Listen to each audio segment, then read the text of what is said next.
Company ಬಂದು head office Bengaluru, ಸಬ್ office branch office ಬಂದು ಅಗ್ರಿಬೊಮ್ಮನಹಳ್ಳಿ. ನಮ್ಮ ಹೆಸರು ದೇವೇಂದ್ರ ಪಾಟೀಲ್ ಅಂತಂದು. ನಾವು ಅಗ್ರಿಬೊಮ್ಮನಹಳ್ಳಿಯಲ್ಲೇ ಇರ್ತೀವಿ.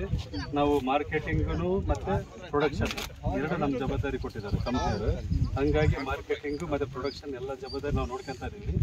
ಈಗ ಇಷ್ಟು ವರ್ಷ ನೀವು ಬೆಳೆ ಬೆಳೀತಾ ಇದ್ದೀರಲ್ಲ, ಈ ವರ್ಷ ನಮ್ಮದು ಕ್ರಿಯಾ 2243 ಅನ್ನೋದು ಗಾಡಿಗೆ ಸಿಗ್ಮೆಂಟ್ ಇದು ನಮ್ಮದು ಧವಳ 99 ಅನ್ನೋದು ಕಡ್ಡಿ ಸೀಡ್ ಅಂತಿರಲ್ಲ ನೀವು, ಆ ಸೀಡ್ ಸಿಗ್ಮೆಂಟ್ ಇಲ್ಲಿ ಬಂದು ನಿಮಗೆ ಏನು ಅನಿಸ್ತು? ಬೆಳೆ ಏನನ್ನ ಡಿಫ್ರೆಂಟ್ ಅನಿಸ್ತು?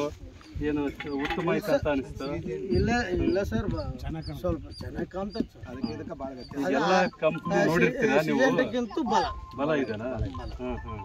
ಈಗ ಅದೇ ನಾವು ಅನುಭವ ಏನು ಕೇಳ್ತಿದೀವಿ ಅಂದ್ರೆ, ಇಷ್ಟು ವರ್ಷ ಎಷ್ಟೆಷ್ಟೋ ಕಂಪ್ನಿ ನೀವು ನೋಡಿರ್ತೀರಿ.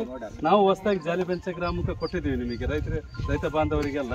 ಮುಂದಿನ ಸಲ ನಮ್ಮ ಬೆಳೆನ ಎಚ್ಚೆತ್ತ ಮಟ್ಟದಲ್ಲಿ ನೀವು ತಗೊಂಡು ನೀವು ಬೆಳೆ ಬೆಳೆದು ಹೆಚ್ಚಿನ ಲಾಭ ತಗೋಬೇಕಂತ ನಿಮ್ಮಲ್ಲಿ ನಾವು ಮನವಿ ಮಾಡ್ಕೊಳ್ತೀವಿ. ಕೇಳಿ ನನ್ನ ಮಾತನ್ನು ಮುಗಿಸ್ತೀವಿ.